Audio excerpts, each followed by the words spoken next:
The broadcast is now starting. All attendees are in listen-only mode. Good afternoon, everyone, and welcome to today's presentation to hear about the release of our latest software innovation effort. We are going to get started at about 2 minutes after the hour. We're just waiting for everyone to roll in, and we promise we will keep you to just the hour. So hang with us and we'll get started shortly. Thank you.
Again, welcome everyone and good afternoon.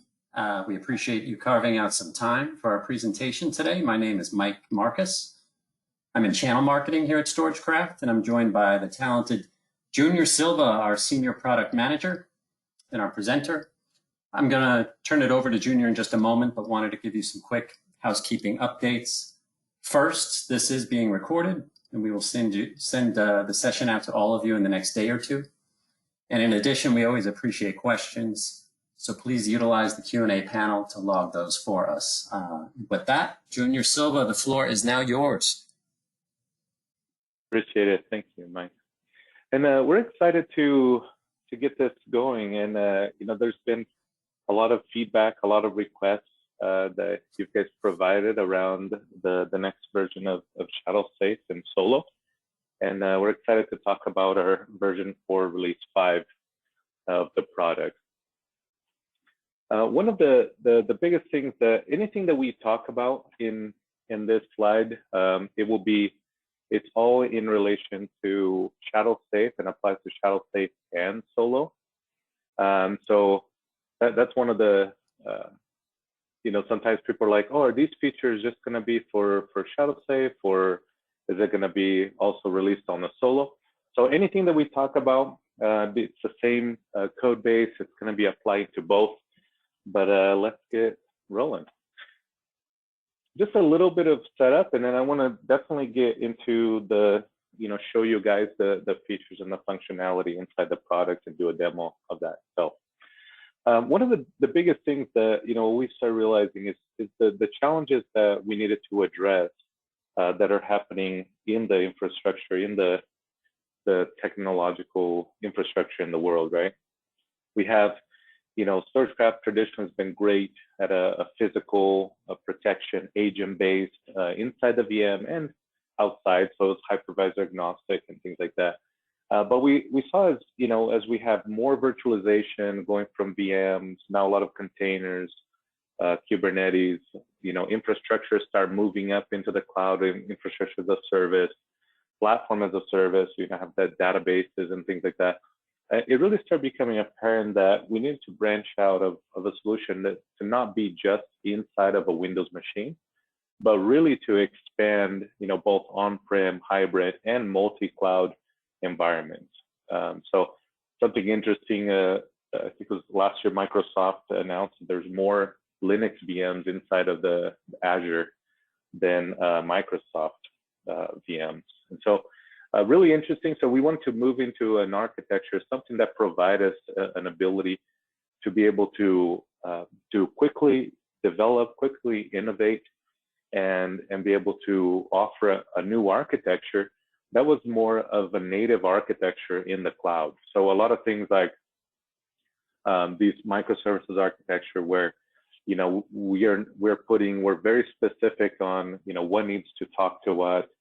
And it also makes things like really easy. So as, you know, technology evolves and changes very quickly, we're able to adapt and get those changes in really fast.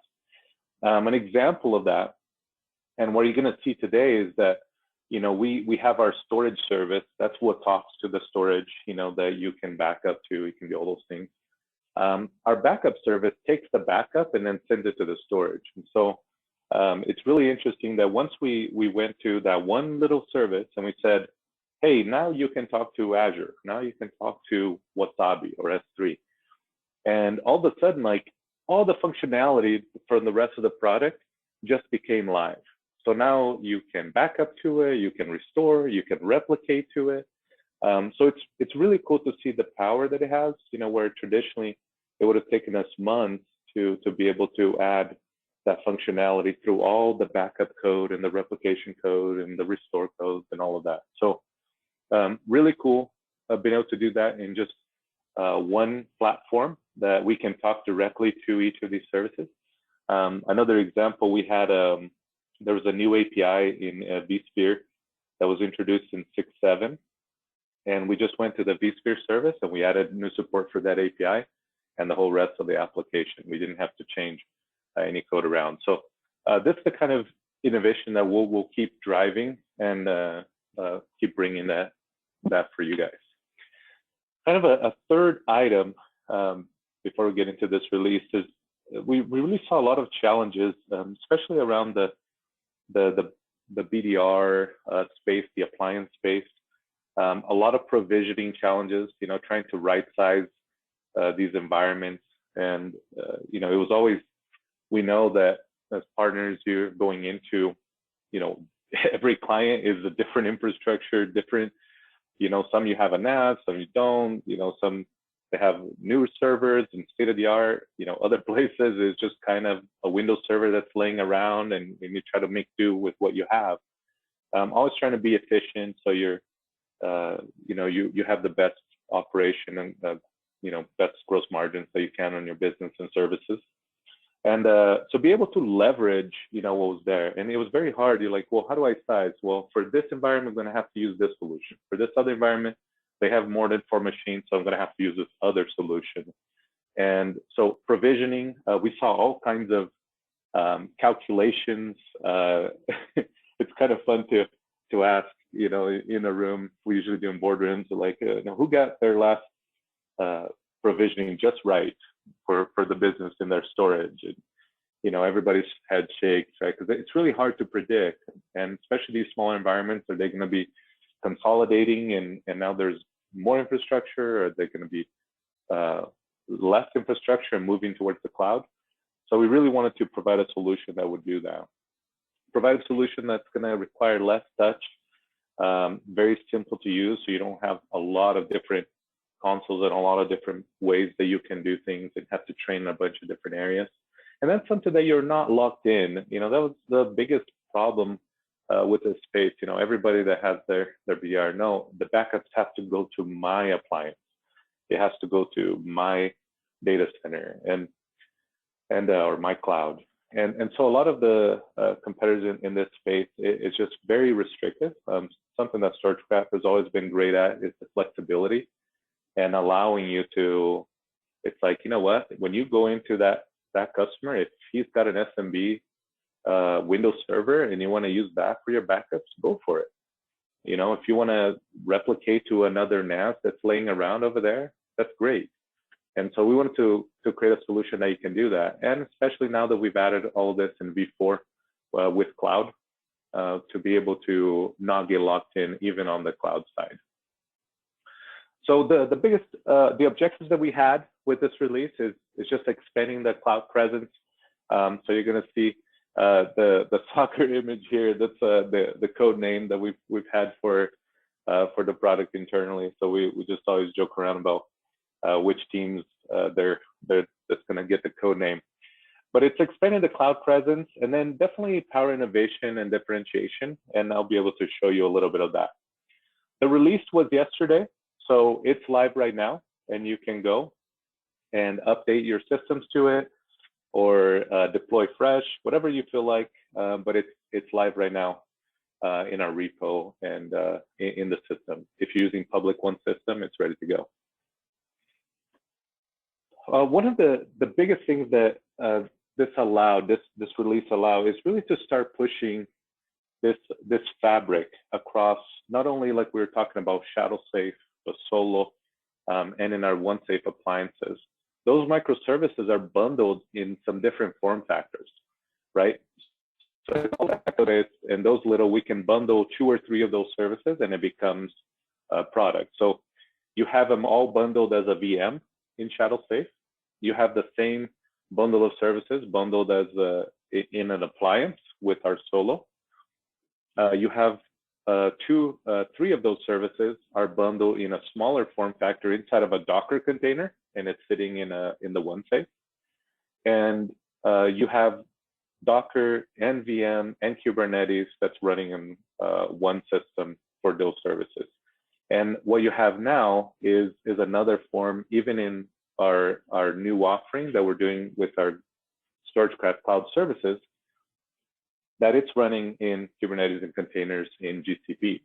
So really cool that we are making this data protection fabric, and you can start gaining some of the benefits from this fabric. So what you're gonna see now that we lay the fabric across, now there's really a lot of cool innovation and features that we can do because we have the same exact code base running these places. We can communicate, understand, and provide some really innovative features. So pay attention to that as it comes out. It's pretty exciting. I don't want to give too much away, but it's really cool to be able to see that layer in that fabric. So one of the first features that we've added, so now this one's gonna get flipped a switch next week. This is our cloud services offering that's running in GCP. And so why that's important for us, we have a lot of the, when you were replicating from Image Manager and going through our data centers, first off, we don't get priority on a lot of traffic from your client to our data centers, right? There's replication constraints, bottlenecks that you could run in getting into one of our data centers versus another one. And so this is really like when it really unlocks, because it says with this new technology that the Solo or ShadowSafe says, hey, from this device, it's using a library and it's talking directly to Google, to their data center. So obviously, Google gets better optimized paths on the networking. They have more points for ingestion into their cloud. And so you're really able to leverage some of these replication. We've seen a lot of the performance on the replication side on the upload, where we struggled in the past, keeping up and not utilizing full pipes, dedicated pipes to be replicated to.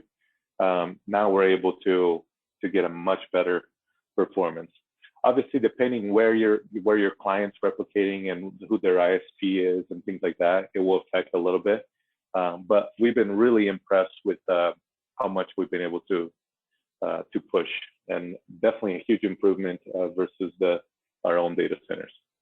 The reliability that you can have, on routes on the networking side, we've had a lot of in our NOC trying to figure out these congestion points and things like that, where now it can really scale and you can really leverage, ingest the more data that you want to send up there.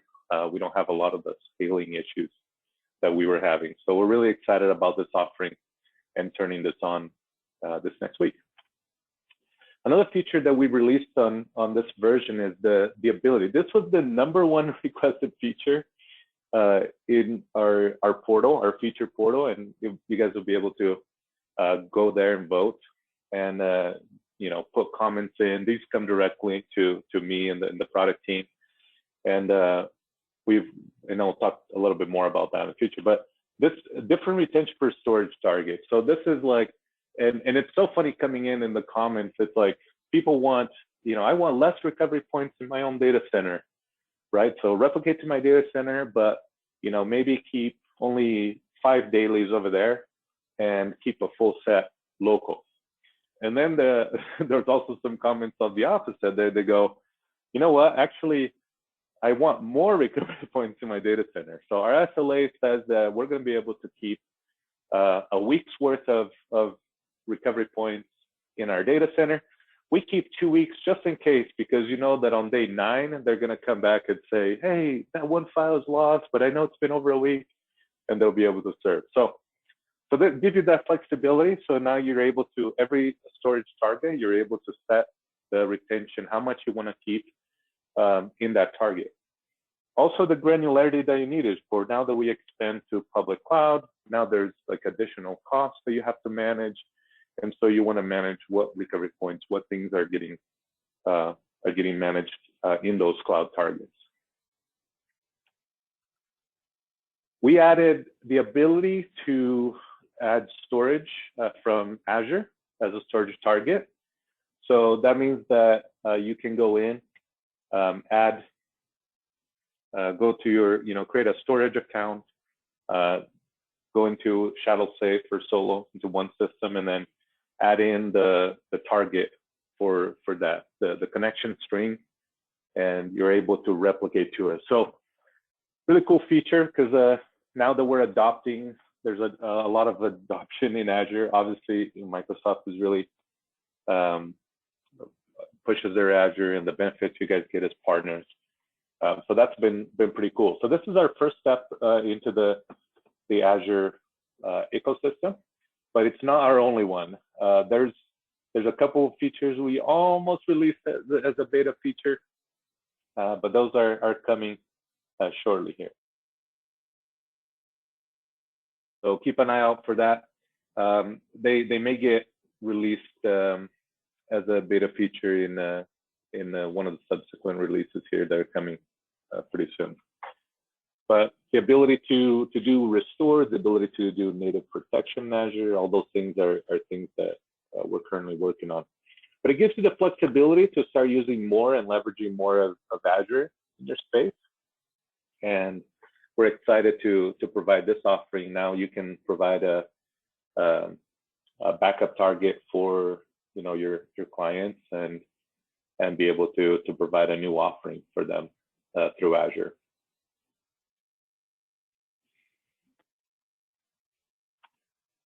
Another one that we added that we're really excited about, we worked with Wasabi, and through their product team and our product team, we were able to add a Wasabi replication target into the product. So at the same time, it was really interesting because definitely their low cost offerings and what they have and what they offer for partners. It's been pretty cool to see what they can do on that. There's no egress charges. So a lot of like restores, like restoring from Wasabi, consolidations or things like that would be consuming egress charges coming out. They're not there. And so really interesting. We're really excited about that partnership, and we're going to keep building that partnership moving forward. We've had a really good synergy around the delivery. They have some new features they want to deliver, and we're excited to keep supporting that going forward. And really cool stuff. There should be some. You should see some PRs that they're gonna come out, and there's also some collateral that they did on some of the best practices or how to integrate some KBs. So pretty cool to see this offer, and we're excited to now you have that as a new target. And again, another offer that you can offer with your ShadowXafe and Solo. Be able to leverage, obviously, if you're doing Wasabi and talking S3, able to leverage, you can do also to your AWS account. a little bit different on some of the things that we do there in some of the components that you need. But it was really cool to see that we were able to add one and within days just add that second target just because of the commonality around S3. But you can leverage your accounts. Again, another offering. If you are playing in the AWS ecosystem or if you're playing in the Azure, usually people like to stay because they get more benefits for consuming more in those ecosystems. So we wanted to allow you to be able to do that. Improve again replication speeds and some of the offerings that they have. When you're ingesting into some of their buckets, AWS has some offers that you can do. You can speed up and improve your replication speed. So trying to get like your initial fulls off through the wire. They have some things that they do there for that, and you have some offerings there. So that really rounds it out. So in just one release, we were able to add on the cloud presence Azure, AWS, Wasabi, and our GCS, our GCP offering. So we're expanding to all these hyperscalers in a single release, and we're excited to showcase some of the next things that will be coming out as we expand on those scalers. Another thing that was added on this release, this came from a lot of the VMware side of the house. They were very, once it got into certain scalability where, the backups were going through your service node, we had the ability to put one service leader per data center. And some of the environments that grew, beyond 500 machines, we needed the ability to break that further down and get more granular in that environment. So we added the ability, and we were going to do just the cluster, but we added all the way to the host. So you can align like all the data protection from a single host through one service leader into a storage that you have. And it gives you a little bit of more ability to keep, to customize places where it was like very customized on the networking for, a certain host to a certain storage, and needed a little bit more attention on the service leader to be able to connect to those things. So that's all in place. But now it allows to grow into, larger than 500. We call it 500 VM environments. We have some that are using today larger than that with via a single one. But now having this flexibility, it really gives you more granularity to spread that out in the environment. And also, if one of the nodes goes down, all the others ones are still working and can still give you all the protection you need. So pretty cool. So we're excited for our support your larger environments. We're excited to do that. So you can align your sites and service leaders to a cluster all the way down to a single host if you wanted to. We added the ability to exclude volumes for the agent-based backup. So this was also highly requested. I think it was like a number 4 or 5, and it kept getting asked like, oh, I want to back up, I would love to back up, the C and D, but I'd love to exclude the F drive. There's just nothing but junk in there, or it's just some logs and I don't need it. It's just gonna charge me more, more space when it's going to our cloud. So this was something that we added the ability. We had the ability by manually changing it, but we added it through the UI. So you can just go through the UI and click off, on those. So I'll show that over here as well. And one of the things that we did, so when upgrading to this release, we put on the release notes, here's the order to update, here's the, all the instructions. If you've gone through one of the updates before, these instructions. But if you remember a lot with like SPX, like every update, it was like requiring reboots.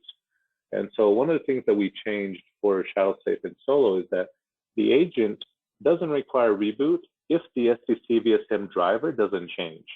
And so if you have like the same driver, the same kernel level driver that's loaded, it's just a matter of updating the service and then restarting the service. You don't need to restart the whole machine. If you're coming from an older version into 4.5, there will be an update to, there will be required a reboot when updating from 4.2 to 4.5 in our agents, because there's a new driver that was used.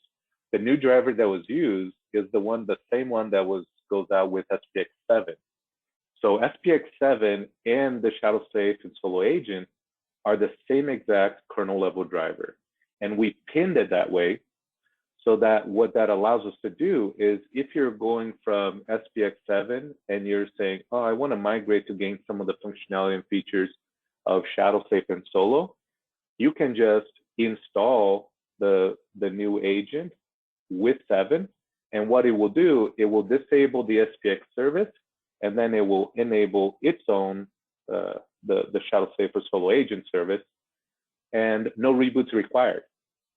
So that was a big thing that we want to make sure that, because a lot of the painful, it was like, well, if I go from SPX7, and this went into development both in SPX7 and in the ShadowXafe Solo code base. So it was like, we wanted to make sure that if you install one or the other, that we safely disable the service, and then the new service takes over the driver and continues from that point forward. So we really want to make sure that that was in a good state. So previously we had them blocked, like if you're trying to install an agent where SPX was in, it would say, no, I can't install. But then that would cause, you would have to uninstall, reboot, remove the driver, install another one, reboot again, right? It'd be like 2 reboots before you get it over. So, but we really want to make sure. So if you're in SPX7, whenever at that point is for you in your journey and as a partner to the business, and you want to be able to provide some of this functionality, you'll be able to just deploy this and no reboots required. Later this year, we have a new way that we're going to be doing the driver for SPX and ShadowXafe and Solo. And on that one, once that goes live, it'll be just one reboot and then never have to reboot again, even if we change drivers. So we're excited to bring that up in a couple of months. Okay, so let's check it out. So I'm going to go over to our instance here. So this, I just have a private instance of that's running this newest version. So first things first, let's take a look at over in the storage side. So here's the storage that I've been able to add. So I added AWS S3. I have an Azure storage account, and then Wasabi. So these are the new storage types. So pretty simple. So just from the drop down, and you select, NFS, SkySCSI SMB, and you see our Storagecraft Cloud option. That one's always been there. But if you go now to Azure, and now you have the ability to add to Azure, it compresses the data before it goes on the wire. So here's the connection string and the container name where you want the data to be stored. Put in a password for encryption so that we can compress and encrypt and then send it over to the Azure account. If you select S3, this is where you want to select the provider, so Amazon or Wasabi. And so Wasabi, you would just put in the access key, the secret key, and then the region name and bucket name. So this is going to be the required fields when doing that. And same thing, it will encrypt and compress and then send it over to Wasabi. If you're doing AWS, it's going to be the access ID and the secret access key, a little bit different, but meaning the same way. They use a little bit different wording, but same requirements going into that. Okay, so those are the new cloud targets. Pretty easy. Once you add that in, they become available for policies. So if you look in the policies now we've added a a couple of different icons. You'll notice which, Azure, S3, or StorageCraft Cloud. They become available for, any replication targets. So you can do now, I can go to Azure, and I want to do it hourly to Azure and only keep, this is the part where it's a different retention targets, right? I just want to keep 5 dailies, and every snapshot that I take and the intra-dailies, I'll just keep 2 days of that. And I'll go 1 week, 1 month, and then add. So now we have an Azure target with this retention. We can go to a local target that we want to do also hourly, and this is a local target, so we're going to keep the same default retention that we had for our backups. So I can do that, and we'll go also into Wasabi. We'll do it daily to Wasabi.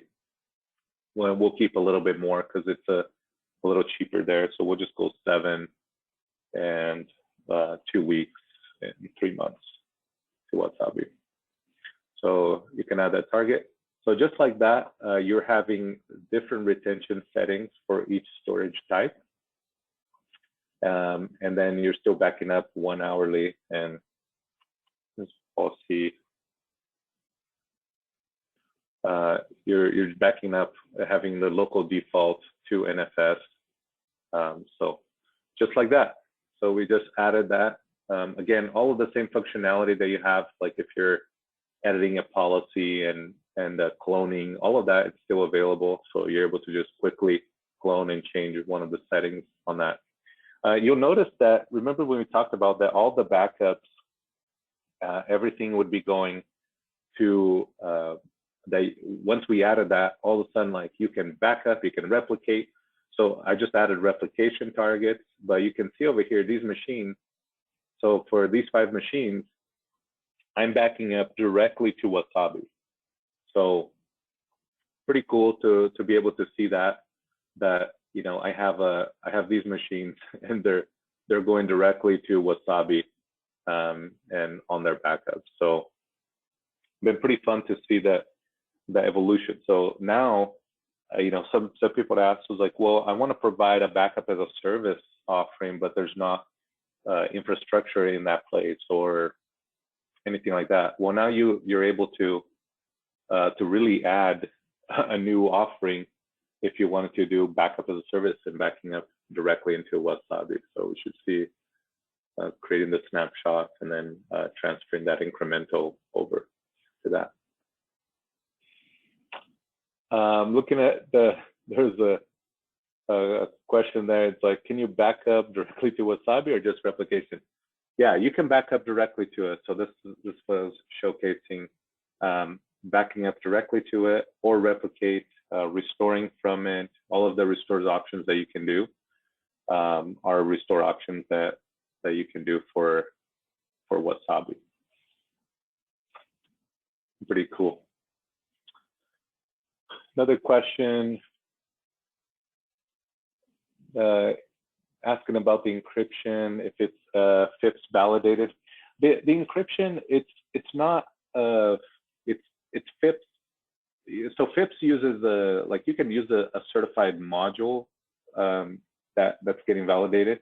We use one that is getting validated right now, but it looks like last that I looked from like OpenSSL, it was like they said like 6 months or so, 6 to 9 months to have the module that we are using validated. The old FIPS module, it's like a 1.0. It's a really old module, so there's a lot of security updates and things like that. And so we decided to, instead of pitting to the old FIPS one, we wanted to make sure that we gain all the security benefits, and they're going for that. So there's a success, and we did that backup directly to Wasabi. Some of the things that additionally that we've done into the product, you'll notice that we have the ability to send compressed replication to StorageCraft Cloud services. So that was something that before, similar to what we're doing with the cloud, we're compressing and then encrypting and then sending it off. We can do that directly to GCS now versus with our cloud, because of the architecture and how it was getting uncompressed over the wire. So now that it can go compressed.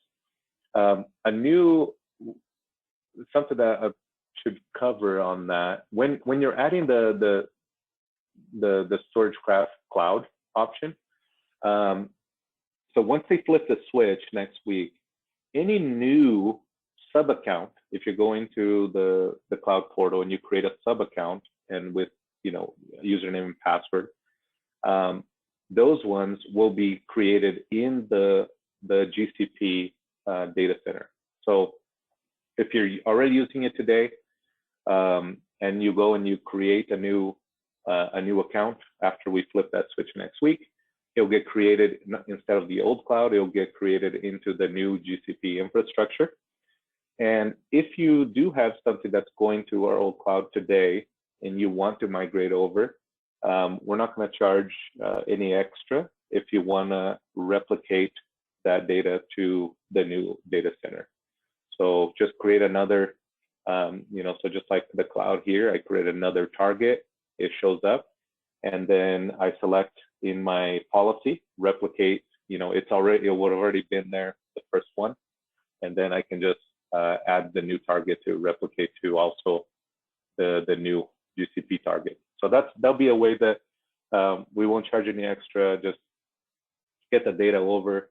We'll be covering the cost of storage in both places. And then whenever you're ready and you have all the data going into the new data center and to GCP, just go ahead and remove from the policy that replication target, and you should be good to go.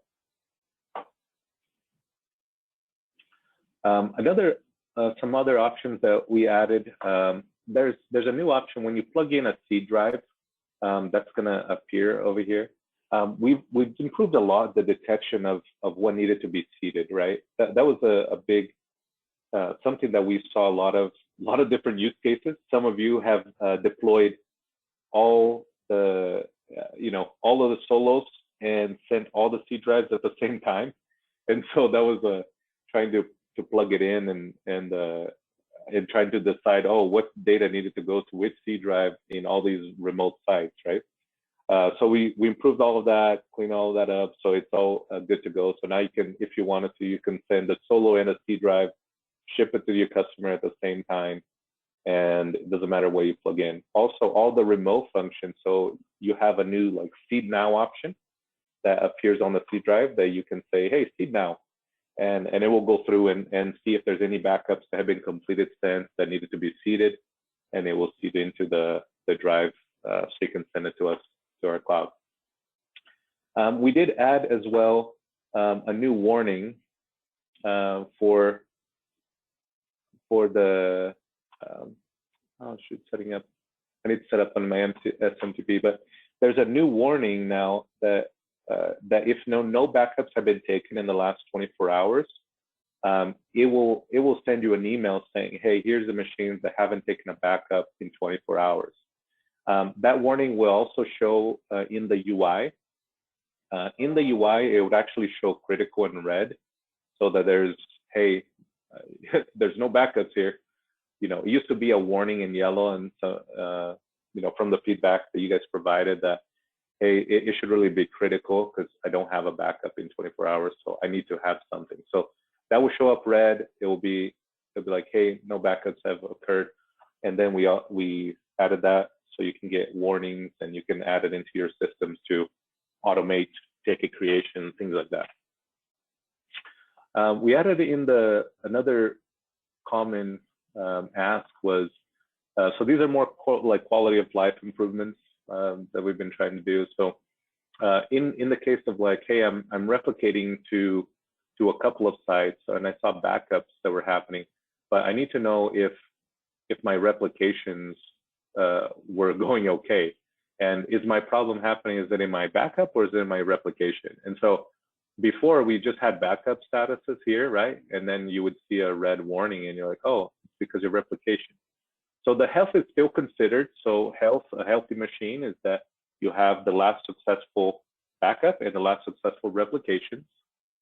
But now you can see over here, if you hover over, and it just tells you that this is the NFS target and the last replicated image backup, or here's another one that's going off to another place. So that's a new change that we've added. So now you're able to see quickly for this machine the backup status and its replication status to all locations pretty quickly. So you don't have to keep digging into the machine.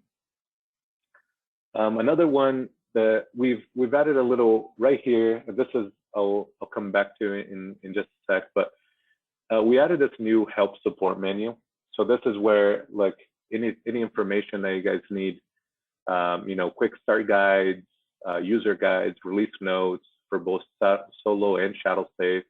We have a section. A lot of people didn't know we have a section of videos and KBs.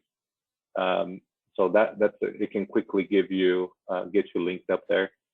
Creating a support case, and obviously we want to also keep the feedback loop coming. So an idea to improve the product, you can do that right there, and then it will open a little modal and give you the information that you need from us. Or you also have the ability to view the roadmaps for Solo and ShadowXafe right from here in the UI. So inside of your tenant, we've opened this up for everyone, and you can see also the StorageCraft roadmap. So StorageCraft roadmap, that would be, so going to it right now. So here's the Solo ShadowXafe, the new features and functionality that we said we provided right here, and then be able to go to see what's coming next in our future releases, and be able to vote and validate, what is it, some other things that you want. You can vote, any of your comments go directly to me, and then submit any new ideas. And then once I start catching these new ideas, I keep aggregating them. And then if it starts getting mass, I start posting them in here as part of the backlog, so we can get more validation from you guys. So want to keep it fluid and keep things going. You can see what we've released this last year and this new release, and we're excited to keep this going.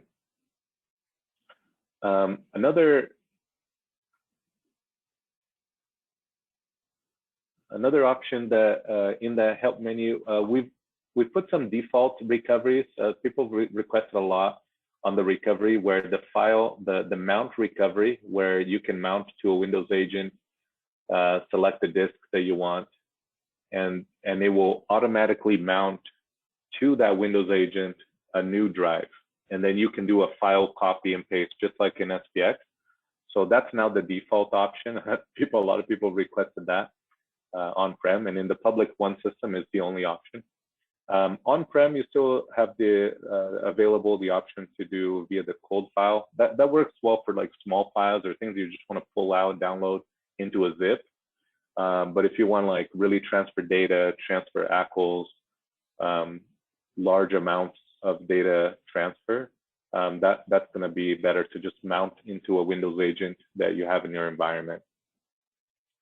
And then the final part, we had a new compression algorithm. This is not seen in here. You just see compression on. But we had a LZ4, which gives you about a 2-to-1 compression, in general. But we added a new compression algorithm, Z standard, that it can give you close to like a 3-to-1, but still be very performant where it doesn't affect your backup. So that's an algorithm that was Facebook helped publish, and we wanted to start utilizing that. Again, it gives you more space savings than before, and so any little bit, and it didn't affect the compression, or it didn't affect the performance of restores or backups. And so we were excited about that. It can go to 560 or something megabytes a second. So we didn't see any performance really hit. The other option, the LZ4 option, it's there for, it can go 700 megabytes a second to decrypt something. If it was like a restore or something like that, and you say, no, for this target, I want I'm okay to consuming more space in the storage target, but I want faster, potentially an extra 150 megabytes faster of throughput. It's still available there, and you can tune it, and we can tune that. But it's we figured we turn on by default. So once you update to 4.5, it's automatically the new compression is enabled for any new images coming in. So it acts more like a file system, and we'll be able to address that going forward. So pretty cool. So anything new coming in, it will automatically be using that new compression. But I think just coming back through, we talked through and showed all of these already. We make sure that we've addressed everything here on the demo.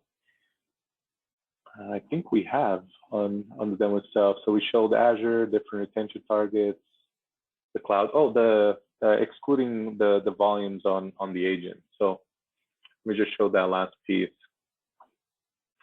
I can come to my protection list. I have agents deployed in this environment. We have a couple. Okay, so I can go to one of these agents, and you guys have always known that we've had the ability to know now which targets these recovery points are at. So if you need a couple of them, you can change the replication statuses and things like that to have multiple. So that was something that traditionally we used to lose the view once it would go from one image manager to another, but now we can keep that view. Also, when you get consolidated, you'll see like these sizes and things like change how much data is going to be in there. But here's the option. You can view details. This option will make a call into the agent and come back with all the disks that are there. And all you need to do to exclude is just select one of the disks. We just note that if you exclude the boot volume, obviously your restore options are going to be limited. You can't really boot. So we still give you the option because some people actually wanted to just get data off and not do the C drive, and that's fine. So you can exclude it, and then it'll just be more of a getting the data off to our cloud and then getting the data out. But it's just that you just check and then hit save. So that's the last option. And going to remember one of the goals that we talked about was we really wanted to make sure that we start getting really differentiated. And so this is something like something people have asked a lot, like, oh, what about a solo versus alto? And there's great products, right? There's benefits, pros and cons either way. But I wanted to put something that at least you guys would be able to see kind of what the protection. So something like an alto can protect up to 4 machines. It's up to 4 machines. And you have a 2 terabyte disk limiting. So if you have 2 1 terabyte machines, you'd actually be able to only protect 2. Something that the solo, we have someone right now that's protecting 26 or 29. I can't remember the exact number there, but 20 plus machines protected via single solo. So that's kind of that's the power that you can do. Remember that whole provisioning when we talked about that when you're going into an environment and, oh, if they have 6 machines you need to protect, well, what are you going to do, right? And so that would be something that you don't have to go into another appliance. You don't have to go into, oh, now I need to go into a new solution, or I need to forklift from an Alpha to a Sirius and go into, but it's more expensive now. My client doesn't want to pay more, and so I was already going down the direction. So all of that kind of goes away. We really wanted to make sure we had a product that you can walk into an environment and start leveraging what it has and really make a difference. You have agent-based protection on both Solo and Alto, but you have host-based protection with Solo. So that's something that a lot of people don't know. You can do Hyper-V host-based protection. You can do VMware host-based protection, so agentless, with the Solo. Storage is not included in the Solo. And there's definitely 2 terabytes included in the Alto, but it's also we wanted to not be limited to that, and then start all these new SKUs, and then you get into the provisioning thing again, right? But you can put up, there's 4 8 terabyte SSDs that you can put in these units, and fully supported, and you're able to leverage that if you need that internal storage and you want to keep it on the device itself. You can use external storage backups, so like SMB, NFS, iSCSI, external USB. You can get go to Best Buy, get a 12 terabyte drive, plug it in, and start using that. Or, so as things move up, your capacities move up, and so Solo is not dependent on itself as a capacity, but anything that you can leverage, and as it grows, you can scale with that. So you can use that for backups and replication. So a lot of other, you can't replicate to another SMB locally. Well, you can't even back up to an SMB with an Alto, but you can't replicate to an SMB locally. Well, we don't care. More, if you want more copies of your data, then get more copies of your data. And so we allow you to replicate to those locations as well. It doesn't have to just go to our cloud. You can replicate to your own data center in colo. So this for the price point, it's still the same price point, but you're able to leverage that replication to your own data center. So that's pretty cool. So a lot of you that have data center colos, and that's one of your offerings, you can still use a Solo and do that. You also have an extra copy in our cloud if you wanted to. You can back up directly. So these are the new features that we're adding on this release, right? You can back up directly to Azure. You can replicate to Azure, back up directly to S3 and AWS, replicate. And same thing with Wasabi, back up directly to Wasabi and replicate. You can do restores and all of that from any of those locations as well, but I just didn't want to keep adding roles to this table. And then you can do instant restores and virtual boots.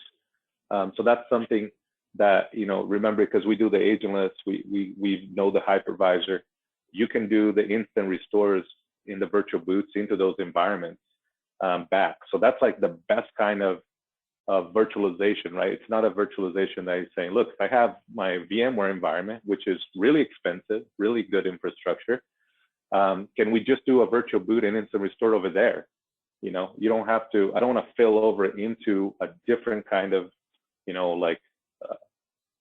like a virtual box, and then try to convert it over, get it migrated over into the place where it came from. So we really try to get it, if we can, and you have infrastructure in place, you can do instant restores or full restores directly into that virtual environment. And then obviously you can back up directly to our draft service if you wanted to. So similar to backing up directly to any of those cloud providers, you can back up directly to a GCP and to our service, and you get all the extra services and benefits that come from that. Obviously, we both have draft cloud protection. Automated screenshot verification, this is something that's been requested a lot. We have a lot of people don't know, there's a way that you can do it manually in the cloud today, but it's not automated. So we'll be working on an automated functionality coming soon. It is the number 2 requested feature in our portal, so we'll keep doing that. And then ransomware detection, this one's kind of, when you look at it, large incremental detection, not really detecting ransomware itself. And then so false positives, things like that, when a little bit of a change rate or a server gets used a little more. So there's some merit there, but we want to, the same thing with screenshot verification. Our view, we can show you that your image can show a Windows login screen, and that shows you about a few megabytes of a disk. But what about the rest of the disk? What about your data drive? And what about, so what you're going to see a lot with Storage moving forward, it's a deeper verification of the data. That's something that we've always prided ourselves into, really make sure that in verifying that the data there, the consistency, the quality that you need, the better quality data, the better quality of a restore. And so you're going to see us push much further. We'll match and do a little bit more on the on the screenshot verification, you'll see some of the benefits. One of my biggest pet peeves is that you end up getting black screens, right? Because it takes too long, and it's a timer, it's a dumb timer.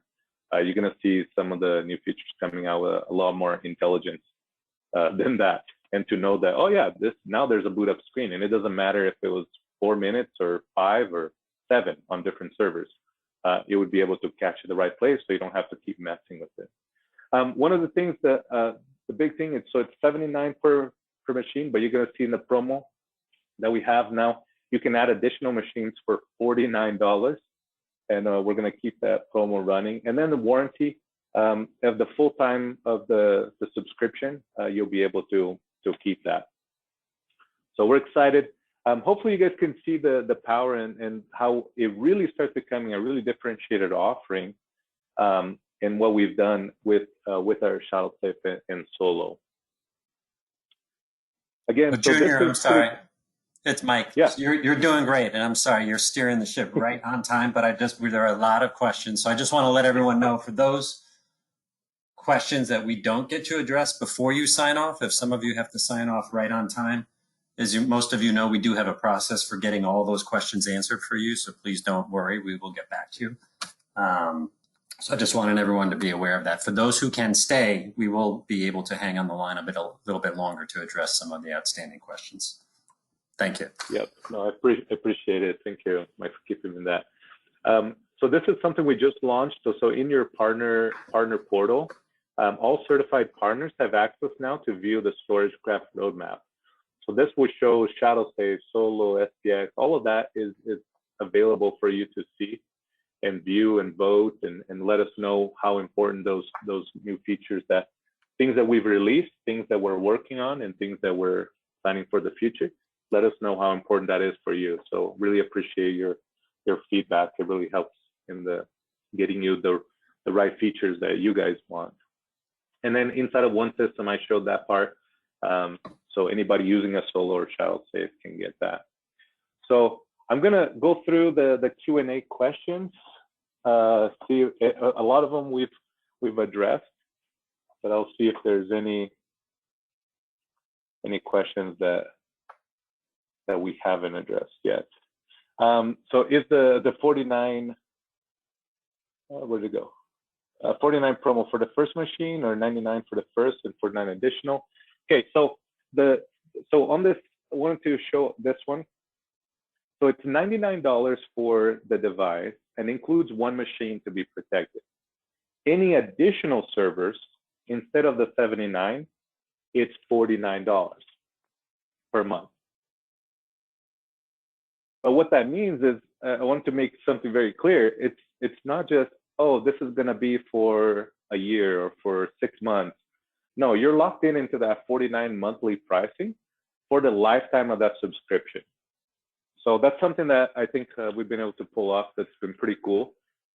So compared to something like a $75, like on an Alto or something like that, like you're at $49, includes DRAS, all of that, it's been included, and you're locked in for the lifetime of the subscription. So pretty cool. Just make sure you utilize the SKUs, but you can have that offering right now. So that can save you a lot of money moving forward, right? If you have clients that you're going to be deploying this with. Oh, and this is Mike. We're running this through Q2. Is that right? Correct. Exactly. Okay. So I forgot to put it here, but it's just we're running through Q2 this promo, and so take advantage of that. That'll be pretty cool.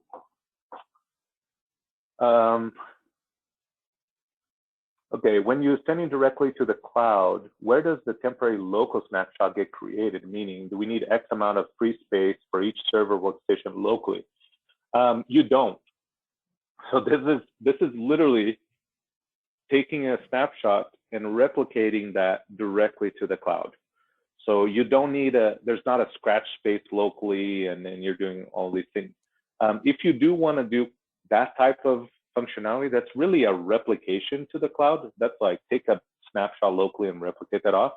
But yeah, the direct to cloud, it's truly that. There's no, if there's no infrastructure in, like we've seen Solo been deployed now in some like chain right? Where there's like hotels or something where there's like only there's like one or two machines that need to be protected. There's no storage anywhere, and it just needs to go off-site. It'll go directly off-site to any of those locations. So let's see, stepping through.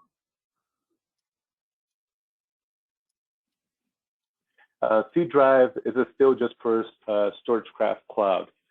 Yeah, so we do have the feature on the feedback portal. Right now, it is for the StorageCraft Cloud, but we built it in a way that we'll be able to apply to ShadowXafe as well. So it's applied in a generic way, but all this new functionality, the very first one, the critical one that we were running into was a lot, making the C drive process better and the sync stations, all of that better for our cloud. But you'll see that benefit roll into ShadowXafe. Like we were saying, it's all the same code base. We just didn't decide not to roll it out instantly to to use it generically to other data centers. So that will be that. Man, that's a lot of questions. So, like, are there plans to provide a migration path out of SPX image managed shadow control ecosystem that doesn't involve building and selling appliances? Yeah, so you have ShadowXafe it's a VM and virtual only. So like you're saying, the first option and first thing that we added was the ability to, you have SPX running, you can install an agent, so SPX 7, you install the agent, it takes over the driver, disables SPX, and takes the new backup into the new ecosystem and replicates and does all of that wherever it needs to go. So that's like the first step that we're giving. And you can do that with ShadowXafe, which is just a virtual appliance. It's not a solo. So your answer, I think you were saying building or selling appliances. It doesn't require that, but if you do have like a solo, it is pretty easy as well, because you just install and replicate via the solo. Is there a document on how to use a C drive to your private cloud? Yes, there is. I'll double check on the second portion. Like, I'm told that it wouldn't work on encrypted backups. Is that fixed? Can we do the manual seed? I'll follow up on that and double check on that second portion, and hopefully I'll be able to tell.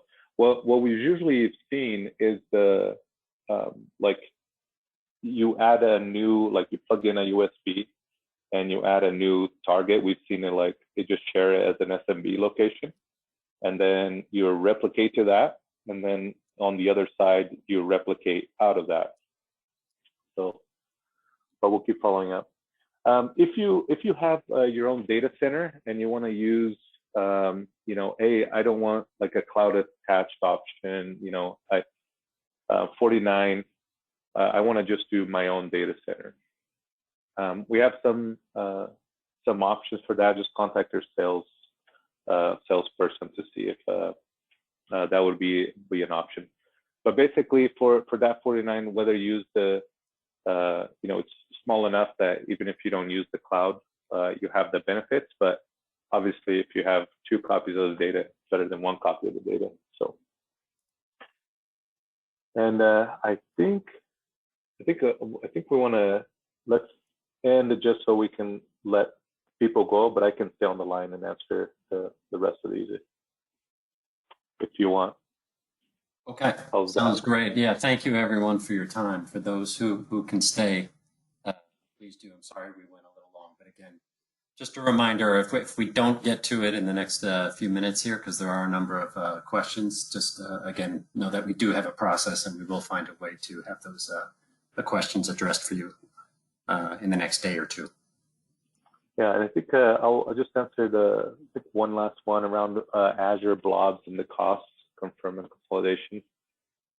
Those ones, the consolidations, everything is managed from the local unit, and so we've done some things in the actual where you store that data. It's optimized, so it doesn't do a lot of the pulling down, but there is some, and you just have to to view how much data. It depends on your retention settings, how much it's going to try to consolidate and get it into the cloud. So, but we can help figure those things out for you. When is the new version live in public one system? Or is it only for local installed versions? So this is live right now. So it's live. If you have solo or service nodes that are in public one system, just go to the service nodes screen and then just hover over those service nodes and it'll show you an update option. Just click that and it'll be live. But I appreciate it. And thank you so much, guys. Yeah, thank you, everyone. Junior, that was a great discussion. And for all the partners, I know there are a number of you still out there. Thank you for hanging on with us late into the afternoon, taking the time out of your day. We hope it was informative as we thought it was, and we look forward to continuing to work with you. And again, thanks for joining. Enjoy the rest of your week, everybody. Thank you.